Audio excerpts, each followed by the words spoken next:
It's noon. Oh, it's noon. It's noon on Friday, December 3rd, which means it's news that you can use from YAA with your dear friends Zach and Ray and our surprise Friday guest. And it should never be a surprise as to who's going to be here on Fridays. Who do you think it is? What do you think, Pops? Who's your guess? What's your guess? The F&I goddess herself, Miss Kimberly Klein, I believe, will be joining us shortly. Pops, I think someone's at the door. Can you let him in? You got it. My God, it's Kimberly, as advertised. Ding dong, ding dong, ding dong. That's a very aggressive bell. No, Yeah. Hi guys, how are you? Well, and you? Very, very well, thank you. I wore my red just for you and the Cardinals. Bless your heart, Kimberly. Yes, I did. I'm in red and white today, looking like I'm working the sidelines with my white long sleeve shirt under the half sleeve hoodie. Go, Ray! I'm just planting the seed. So we're going to get into the show here in a second. We've got a lot to cover. For example, Ford recalling 125,000 vehicles because, the brakes. But don't worry about that. Who needs brakes? Like Tesla. Yeah. Or like Tesla. But Tesla's got their own issues. So yeah. Honda, they're recalling 725,000 vehicles because I know this happened to you one time, Dad. The front hood can come up while you're driving. As opposed to that rear hood. Yeah. Teslas, they got rear hood things. We've got more data on destination charges. There's a labor crunch that's partly what's driving up destination charges. And we've got Polestar. They're going all in. Polestar's going for it. They're going to be everywhere next year. And honestly, based on what Justice and Mario shared with us from the LA Auto Show, with good reason. They've got some really impressive cars. And because we've got Miss Kimberly Klein here, we'll probably talk about the F&I office at some point as well. How's that sound, guys? Oh my God, I'm extremely excited. How about you, Kimberly? Absolutely, I'm so happy and excited to be here. Well, Justice, thanks for being in the chat with us. Javid, thank you for being here. Doug's with us. Morning Glory. Good afternoon. You got it right. It is early afternoon. Janagimi. Never going to pronounce that right, but it's nice to have you here. And Jeannie, thanks for being here as well. Let's hop into things, guys. Let's talk about what's going on over at Ford. I'll pull the article up on the screen. This was on the front page of Automotive News this morning. Ford recalls about 125,000 Bronco Sport Escape vehicles over rear brake defect. The recall covers their most recent model years, the 2021s and 2022s. I'll get into this in just a second, but what's your immediate reaction, Pops, from this? My immediate reaction is that's why cars have front and rear bumpers. They're also known as stoppers in an emergency when those brakes don't work. Stoppers. My question is, do you guys remember whenever pre-recall? Hi, retired MCO 1199. Hello. Yeah. Do you remember pre-recall, Ray? Whenever there weren't recalls, and then there were a couple of recalls, and then more and more and more. So my question is, do you feel like recalls have become the norm today? I think most manufacturers and their engineers spec out the cars, build the cars, engineer the stuff the way, and they hope it all works the way they intended it to work.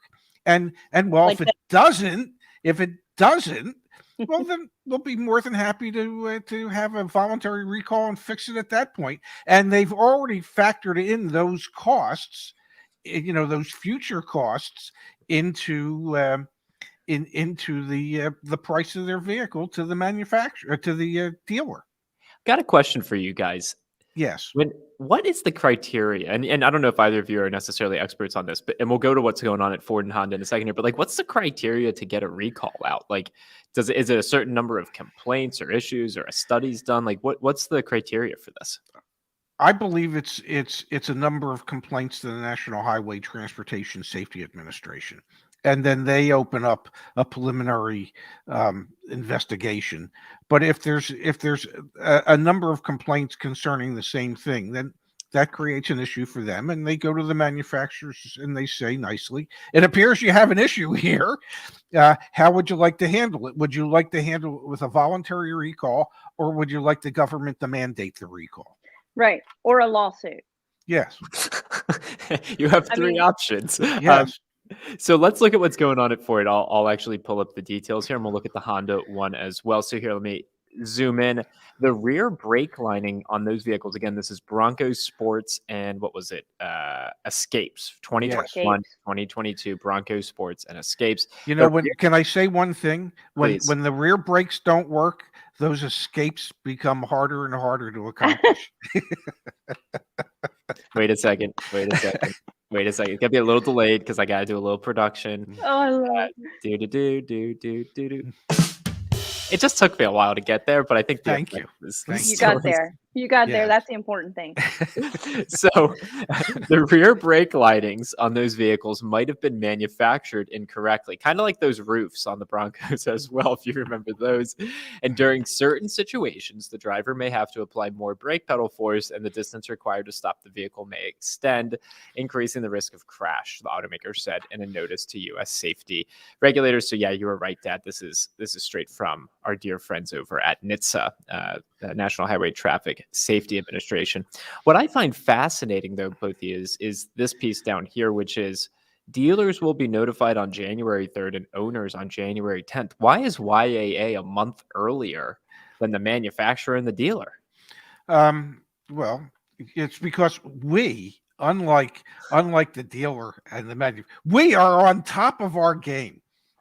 Okay, we should be what would be considered accredited journalists, but we're not. But we're not. But we could be with a piece of paper and an ink Yes. pen. Yes, absolutely. You know, it'll be in the mainstream media today. Yeah. Much like the Honda recall will be in the mainstream media. So that's why they don't have to announce it to their dealers or to the public. The public will know well before those dates. Mm-hmm. So let's take a peek at what's going on over at Honda. This one's fascinating. So the headline here is Honda recalls. May I say one thing? Another joke coming. Yes, it'll be harder to take a peek once that hood latch gives way. Wait a second. Okay. A second. And I'll explain that from experience. Honda recalls nearly 800,000, rounding up here. I do that in all aspects of my life. U.S. vehicles for hoods that may open while driving. Recall covers certain 2019 Passport midsize crossovers and the 2016 to 2019 model year pilots, as well as 2017 to 2020 Ridgeline midsize pickups. That's a lot of vehicles. And the issue is pretty darn scary. So let's see here. It's vehicles globally for hoods that may open while driving, which could increase the risk of crash. Can either of you confirm or deny that a hood opening would increase the I risk? confirm. I concur. Yes. Yes, and I can share the story with you that I can confirm it. Yes. Yes. All right, I'll let you do that in just a second here. Honda said gaps in the front seal between the hood and the grille allow for air entry, potentially resulting in hood vibration at highway speeds. Again, this is from NHTSA last month. Over time, the hood vibration could form stress fractures along the hood latch striker and separate the hood latch striker from the hood. Honda said as of November 19th, it has received 116 warranty claims. Fortunately, no reports of crashes or injuries. The parts supplier was not disclosed in this particular one. Pops, what is your story with the hood latch coming open? In the early 70s, when I was working for my father, filling vending machines all across the Pennsylvania, New Jersey, Delaware, Northern Maryland areas of this country, I was driving in my lovely AMC green Hornet, and I was on I-95, the far left lane, speeding through Wilmington, Delaware, when suddenly I just hear this loud noise and everything in front of me is black because the hood had flown up onto the windshield, blocking the windshield. And I'm thinking to myself, I'm going 75 miles an hour in the left lane of I-95. If I jam on the brakes like I want to, That was my first reaction. I'm thinking, well, I don't know. The person behind me is going to kill me. So I kind of stuck my head out the window a little bit so I could see. And I put on my four-way flashers and I kept tapping my brakes to slow down and pull over to the right, where luckily I did not have an accident. But I can tell you that it scares the living hell out of you when it happens, because it's frightening. And I was able to lower the hood and then slowly, like 5, 7, 10 miles an hour, drive off the highway, drive down the street, find a hardware store, go buy rope, and tie the hood back down so I could drive home. But it was the most frightening experience I have ever had in my life driving, literally. Yeah. I mean, speeding as one would do in a Green Hornet down the highway. But I had an ex-husband in 1989, and don't take this wrong, I adore him. He's a wonderful, wonderful guy. But after changing the oil in our 1980 something Dodge Shadow, did not latch the hood correctly or all the way. Maybe there was a little air gap in there, and driving down the road, that hood flew off the car. Okay, so the force was so great that it didn't stay on the car. It flew off and landed in some guy's lawn. Oh my God. And so we went and gathered that hood, and as one would do when the hood because you don't want to leave it in you the can't guy's leave your lawn. hood. Yeah, No. So for a while we did have a different color hood and a different color car, but I too have experienced that horror. But luckily the windshield just got a crack in it. See, that's the thing, is if the hood flies off, it could kill the person behind you. First of all, luckily we were out in the country and nobody was standing in that guy's yard. That could have been yeah. So that's a dangerous thing, and it needs to be fixed right away. Yes. And you know what I noticed about these two stories is they all had action figure heroes. I drove a Green Hornet, and Miss Kimberly was driving a Shadow. Only the Shadow knows what's happening to that Green Hornet. Right? That's right. Where the hell was Batman when we needed him? He was out in his Batmobile on the other side of the United States somewhere. You guys are funny. Okay, so Ford recalling 100,000 plus vehicles, Honda recalling nearly 800,000 vehicles. It was just last week we were talking about Ram pickup trucks, the heavy duty pickup trucks. Wasn't it like 2 million of them have optional recalls on them right now? So it's crazy. It's incredible what's going on. Yes. Thank God all the manufacturers have set aside extra money to pay for all this. Exactly. Right. Yeah. They're going to need it. Jay Nagame, Ford dealer wants me to pay the shipping cost on a new car. Pops and Miss Kimberly Klein, he should say. Well, it depends. Is he talking about it coming from the factory, or is he talking about doing a deal or trade? Yeah, what is that? Okay, fair enough. But if they're asking for him to pay an additional destination charge or something like that, that's different. But I know I used to charge customers for dealer trades if we had to truck vehicles a long distance. Yes. If you're dealer trading, absolutely. Yeah. There you go, Jay Nagame. But also give us some more context and we'll give you a better answer. Yes. Let's switch gears here, guys. Let's actually talk a little bit about, let's jump to Polestar. And then I actually want to get Miss Kimberly Klein. We talked about a few topics yesterday that I think are actually right up your alley. So I'd like to get your take on them. It was a few things. There was a Florida dealership, Germain, that realized that if they don't force products down people's throats, they sell more products. So want to get your take on that novel concept. Then we've got the Oklahoma Kia dealership and dealer group that got sentenced, or they didn't get sentenced. They were found guilty of fraud. So I'd like to get your take on that. And then we have that California dealer who's doing the lawsuit for the lease returns. Would actually like to get your take on that too. So with all that being said, here we go. Thanks. It's from the factory. Well, then if it's from the factory, then it's just your normal destination charge that is part of the MSRP, the manufacturer suggested retail price. It'll be listed on the window sticker. You'll have the bottom line price of the vehicle, and then it'll say destination charge, and then you will have the total price, including the destination charge. So yes, you have to pay that. So does the dealer. And Igor, very rightfully so, is saying, who is doing dealer trades right now? Yes, Well, Igor. I was thinking that. You said it. Thank you, Igor.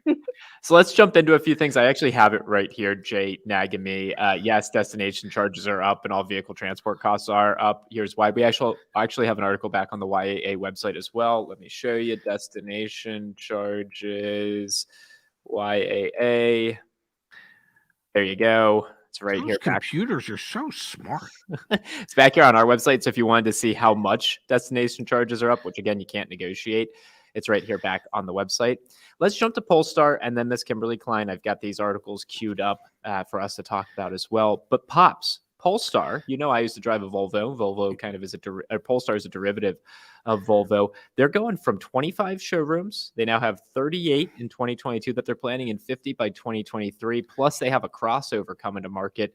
I don't know if you had a chance to read this article about what Polestar is doing, but what's your take on how they're advancing? Well, they're having their own chassis. What I forget what the hell you call it, but their underpinnings. They're not going to necessarily share everything with Volvo as they have in the past. Yep. They want to increase basically double over the next year and a half the number of U.S. dealerships. They're, I think, looking to go public, and they expect to raise $20 billion. That's with a B. And that's a relatively small player in the electric vehicle market.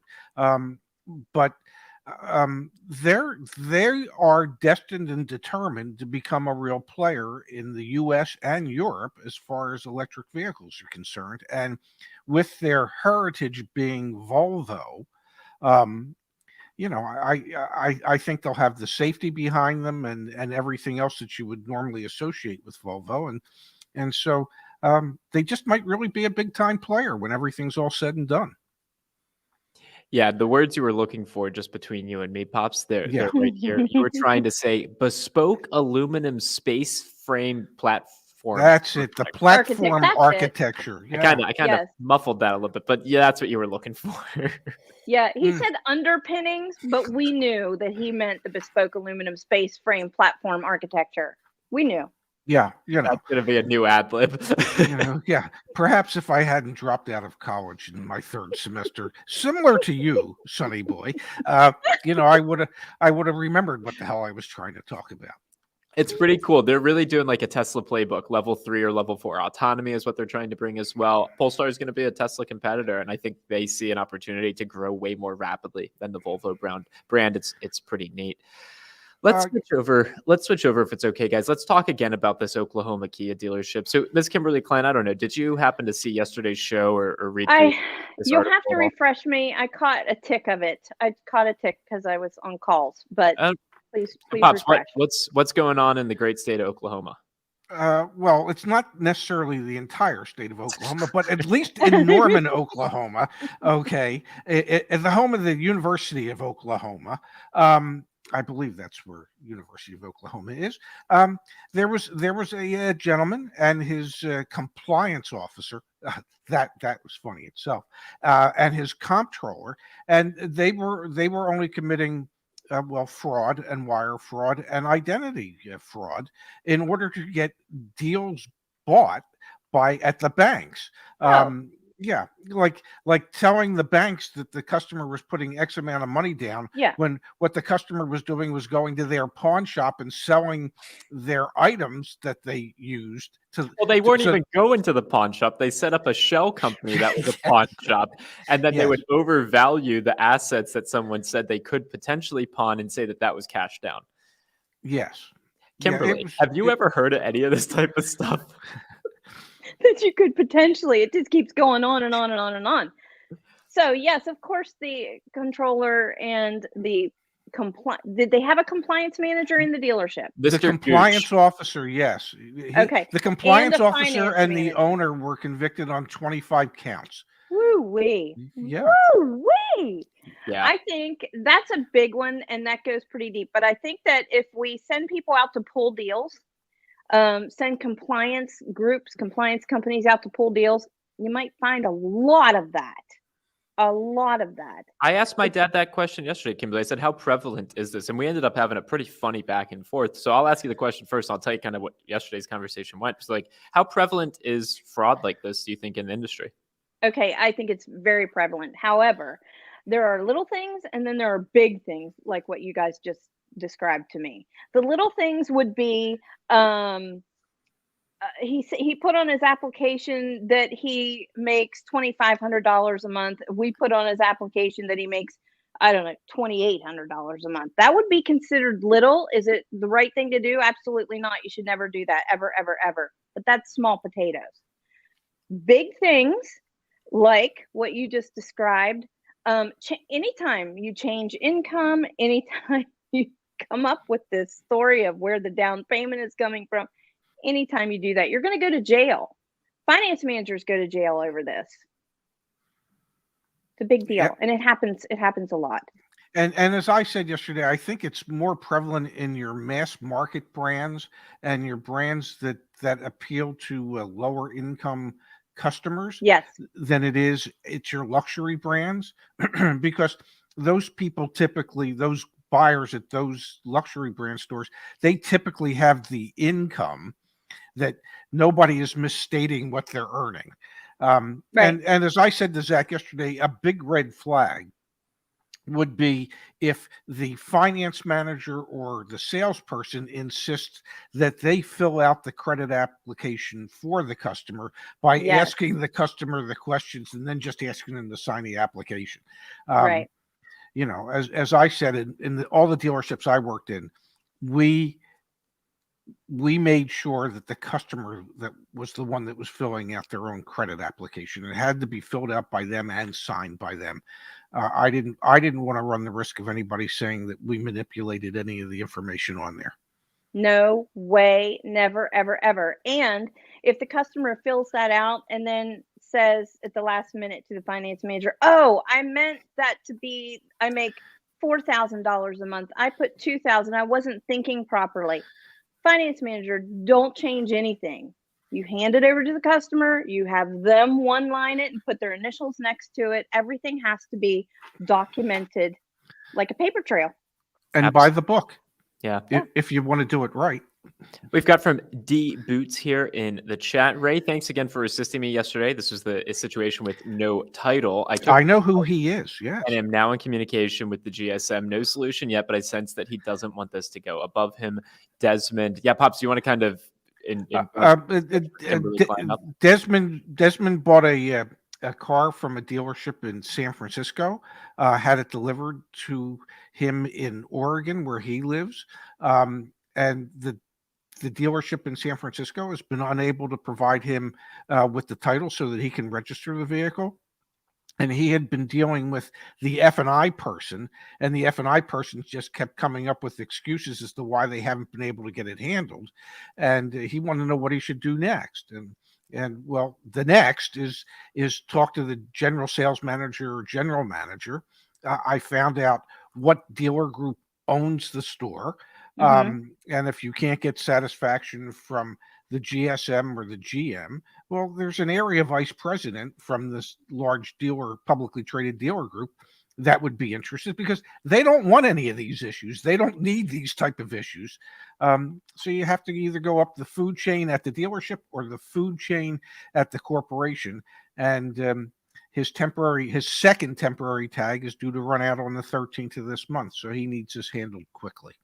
It sounds very similar to a car group that ends in Vana, that they're not getting titles. But does this dealer group have a title department, an accounting department that handles these things? I would think they do. They're one of I think they're either the second or third largest publicly traded dealer group. I'm not mentioning any names, and I won't mention the particular dealership. But it is a dealership that this rather large publicly traded dealer group bought slightly over a year ago. Forget about the finance manager. Get away from the finance manager doesn't care. Go to accounting, go to title, go to general manager, and all the way up, like you said, Ray. Absolutely.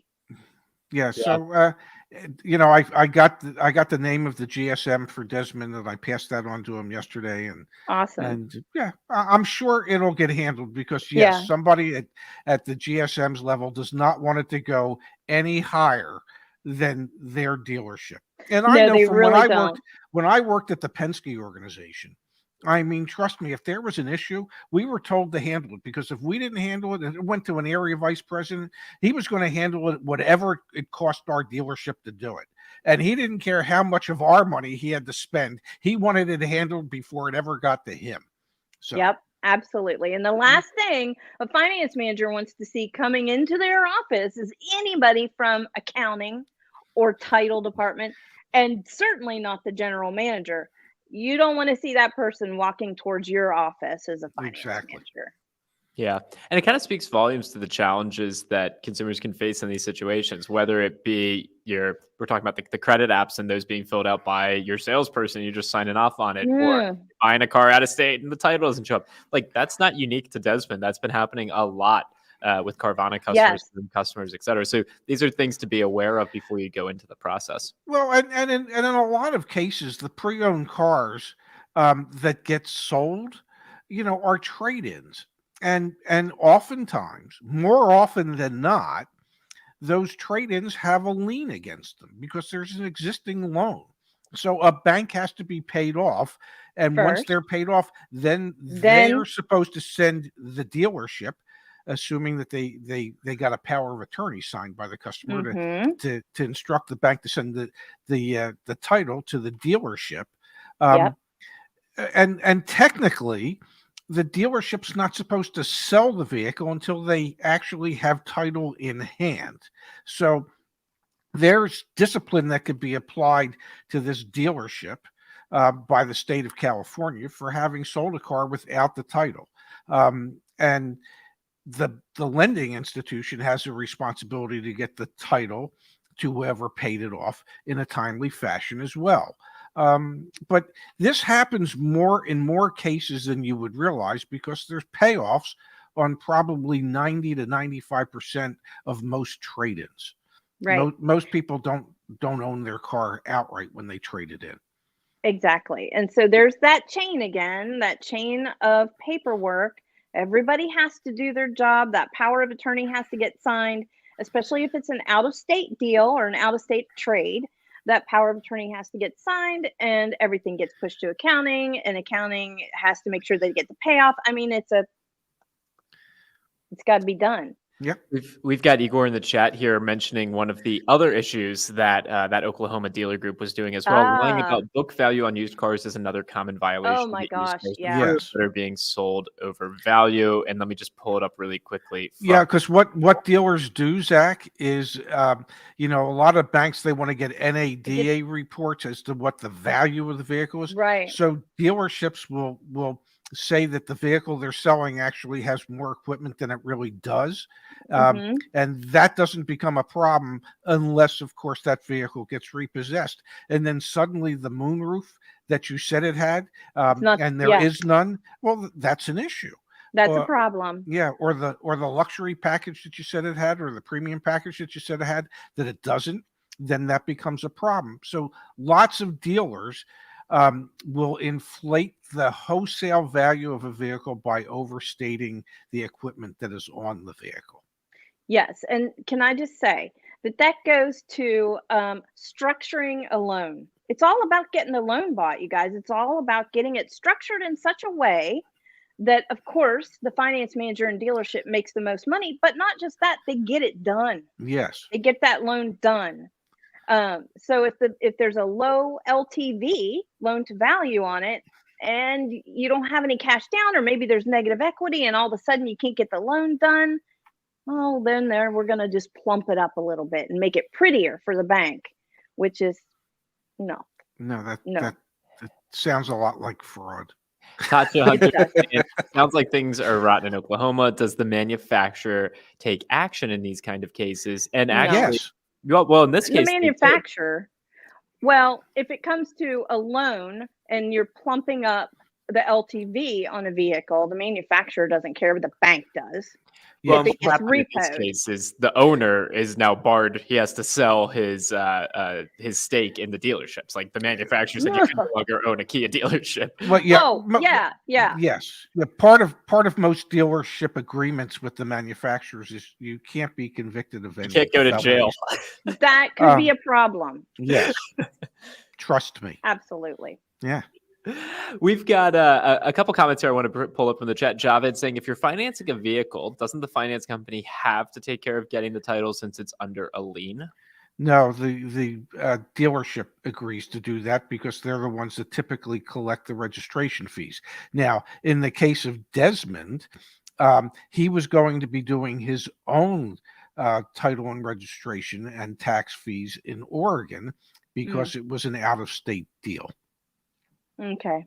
But typically, it's the dealership that has to do it on behalf of the bank, and if the bank doesn't get that title in a timely fashion, they can unwind the loan and charge it back to the dealer. Oh, yes, they can, and it has been done. Yes. Yeah, and not only yes they can, yes they will. They will. Yeah. JNLW here says, sold my used car to CarMax and it was on their site for a month because it took them that long to get the title. Once they did, the car was gone off the site. This is interesting. If you remember, I sold my Volvo to Carvana a year or so ago now. Over a year ago. Yeah, and I remember they immediately posted it for sale. It's like there's no way the title had cleared by that point, but they had already listed it for sale. That's very common in the industry for cars to be listed for sale, even though they don't have title in hand. Justice says, if you sell to a dealership, make sure you file a bill of sale with the DMV. Remove yourself ASAP. Not a bad idea. Yep. All right, gang. Igor is hit us with so many different like tactics dealerships can use to forge things. Overvalued left side values to get a loan approved for a used car deal is another violation that is common. There's this one here: re-signing the contract without the customer by forging signatures. I mean, there's a lot that can happen, I guess. There are so many, you guys, from within the finance office alone. I mean, Igor is just letting us know. Yes, absolutely. There are a myriad of things. Yeah. Yeah, and these are definitely things to be aware of. And if any of them come up, definitely get the heck out of the way. You know, that's not well. And here's the beauty of it: always, as the customer, keep your original copy of everything. Your copy of the contract, so that if suddenly there's another signature on the contract that the bank has, but it's not on your copy, wonder where that came from. Yes, Ray, that is excellent. And I can't even tell you over the years how many people have said to me, "Oh, I don't know where that is. I don't know where my paper. Did I even get paper? You didn't give me paper. I don't have paper." It's so important, people. It's so important that you hang on to that. Yes. And you guys you're making my gears spin a little bit here because I'm all about how do we make these things easier. And let's be clear, I'm not even gonna say not every dealership. Most dealerships don't do this type of stuff. Does it still happen a lot? Is it very prevalent in the industry? Right. Absolutely. And that's why you read stories on automotive news. But this is making me think there's got to be a way, like eventually we'll build a YAA app on your phone. Like when you're at the dealership, you should be able to like take pictures or scan all of your stuff in and we can store it for you or something. Like there's got to be a way we can help people with this. Because Henrique is saying, is there any way a buyer can see that information? Like, yeah, you've got it on all the paperwork, but like hell, you're going to like read through line by line. It'd be nice if it was like digitized and you could search for stuff. Anyway, you guys got me spinning. Javed has some thanks and appreciation. What happens if a loan is unwound? And then just want to give Mark a quick shout out here because he's joined us live for the first time. And Igor says, Zach, you are wrong. It is very common, more than you think. All right, fair enough. I'm just trying to be a good guy. It's Friday in December, Igor. It's holiday season. But Popster Kimberly, what happens when a loan is unwound? And then I got one more thing I want to share with the community. I just want to say it's a nightmare for the dealership. It is, and it's a nightmare for the customer. Yep. Because the customer is going to get out of that car, whether they wanted to or not, because the bank never had a lien filed showing that they have an interest in the vehicle. I can honestly say that in all my years in the business, I've never had that happen to where we put somebody in a car and 90 days later we were unable to provide a title to the bank. I have had cases where we put people in a car without having full approval, and the people were aware of that before we put them in the car. And sometimes, yes, you have to bring them back and as we would call it, unwind the deal and take them out of the car because we never got a full bank approval. But Yes. thankfully, I've never had a case where we had full bank approval, but we never provided a title.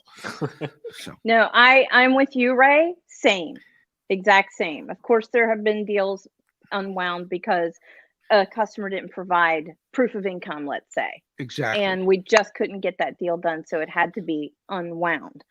Being unwound for bigger situations like a title issue, that would be a paper mess. Yes. So And guys, I'm sorry. Can I just say a lot of dealerships, two things to what you said, Zach. Not all dealerships are like this. Not all dealerships are nefarious in their ways of getting a loan done or a deal bought. These are just things to watch out for because they do happen. And the second thing is a lot of dealerships are putting paperwork on a USB thingy. What do you call that thingy? A thumb drive. That. Yeah, which is kind of cool. I like that. I do too. So, guys, I want to do one quick thing, which is both of you this morning. Thank you very much. You tested the brand new YAA car search Yeah. feature that we have on the website. This is not live yet. This is like I think there's like 80 people here with us. So, like, if you're one of the 80 people here, this is some early access. I posted back on the YAA community the instructions here. We're doing our first round of like public testing. There's all sorts of feedback being shared with us.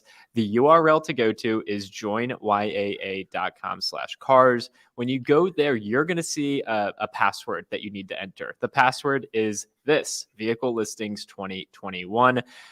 My ask of you is search for cars and then post your feedback here on the community forum. To show you, give you like a little example. It's getting pretty close. Miss Kimberly Klein, please name a car and I'll search for it. Volkswagen Atlas. There you have it. My God. Volkswagen. There we go. Pops right up. Cool. Volkswagen Atlas. I can play around with like the distance. I don't know. It's just to 100 miles from where I currently am. All the filters over here to the left. Maybe I just want new ones. I want to make sure that the total price is, I don't know. What's a reasonable? Like 41,000? Under $100,000, please. Yeah. Days on market. Maybe I want to make sure the days on market is like, I don't know, anywhere from 10 to 49. I'm just having fun at this point to like show the functionality. I can look at body styles, colors. If you can, please come on here. Please click around and tell us your feedback. Give us your feedback. We've got all the information here, like my dad's face and the total price. We've got Miss Kimberly Klein down here telling you what it would cost if you wanted to get that extended warranty right here. No gimmicks. Right. Really proud of this. We even have Space, aka Mario, giving you some insights on price changes and also vehicle supply for that type of vehicle in your area. And we have the 4-step buying guide up here as well. So if I click on this, which I ask you, please click on that, you then get the 4-step buying guide. Please, please, please, please, please. This is the first testing we're doing that's not just internal. Pops and Kimberly, thank you guys for testing it this morning. Again, it's back on the community forum. I'm going to paste the link in the chat right now. If you have 5 minutes, if you have 10 minutes, we'd really appreciate if you can take some time and play around with that. Yes, we would. I absolutely love it. And I see a comment from, is it Javid M? That says, oh, we get to be in. Yes, you do. Yeah. Yes. Honestly, yeah. Like this is the first, like we've been testing on our staging environment and on our dev environment, and the team, Arash and Vera, this morning, they got things on production. It was a little tricky. They got it. And we've been testing, and so we'd really appreciate it if everyone else can help us out here. I think it looks pretty good. I'm like very proud. It's way better than, what was it, like a week ago that we did the first testing? And I remember, Dad, you and I had a pretty like terse conversation because you left some feedback and you're like, it doesn't work and it sucks. And I'm like, you can't say that. I didn't say that. Ray, did you say that? No, I did not. I just said something seems amiss. and Zach took that in the worst possible way. It sounds like I called him a bad name or something. I love it, but I have a question. Yeah. If they go and they test this out, then they're probably going to get spam calls, right? And they're probably going to get emails and spam calls and people knocking on their door, probably going, "Hey." Afraid not. No.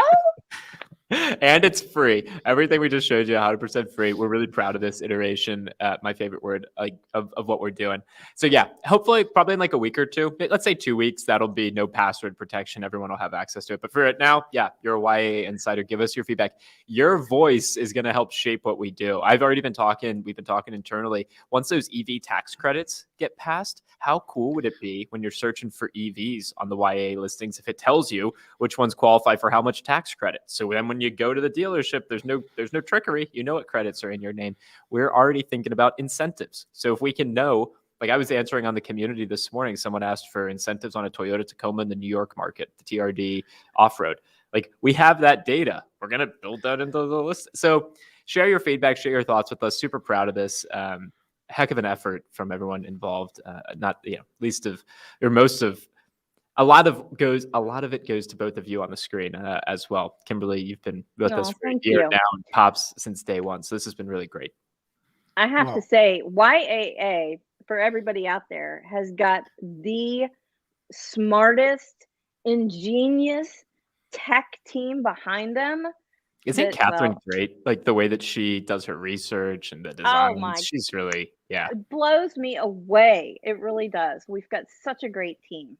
Yeah, it really, really is. And people watch and they think it's like us, and that's it. There's so much. I mean, we are, except for the guy on the left. You and I are like nothing compared to what these others are really doing. It is a pleasure to be part of something that is going to be so consumer friendly that when consumers use it, they don't have to give information. Their information isn't going to get shared with anybody. It isn't going to get sold to dealerships. It will allow them to move at their pace with a greater understanding as to how things operate in the car business and with a better knowledge. Transparency, yes. Yep. Couple comments here, and then we'll wrap up today's show. Thank you, guys. Friday, everyone enjoy a happy Friday and the upcoming weekend. Tasha says, don't know if it's possible, but could you add incoming vehicles? That would have been handy during my search. I'm not sure if we can right now, but that's a really, really neat concept. So thank you for sharing that. Dr. Wisdom says, add any distance to the range options. Yes, the default is going to be nationwide right now. So it costs us more money if we serve up nationwide right now. Once it's live on production, it will. So the default will be nationwide. Then you can do 500, 250, 150, 10-mile radius. Any other comments here? Igor said, I seen it, Zach. Great job and great detailed info to give to the member. Yeah, awesome, guys. Well, thank you so much. Oh, Doug wants us to be able to do this in Canada. Soon, Doug, soon. Hopefully sometime next year we'll have Canadian info that we can share with you. But until then, this is the best we can do. Are we doing a live stream tomorrow night? Tomorrow night, Pops and Zach back on the YAA channel. We'll be live. Looking forward to it. Yes. Woo-hoo! Yeah, buddy. Oh, and by the way, since I'm repping all things Arizona, let's hope and pray that our beloved Phoenix Suns can win their 19th in a row tonight by once again defeating the Golden State Warriors. That game was flexed. They dropped the LA Lakers, LA Clippers game on ESPN to show the Suns Warriors game. Nice. Usually the Suns would get flexed off of the TV, not onto. So these are exciting times. Oh, that's funny. I can't believe you just put Mark's thing up there. Go Ravens. What? Hey, if someone wants to shout out their sports team, I will give them the platform. Oh my God. Okay. Go Bengals. Rico says, hey guys, put a great review of the way the community on Deal Raiders part of my report on my experience with Kia. Anyway, Rico, you sent a success story back on the YA community. Thank you for doing that. Thank you. All right, guys. Happy Friday. Go enjoy the day. Greatly appreciate both of you. Much love. Thank you, everyone, for being here. Bye-bye, everybody. Bye-bye.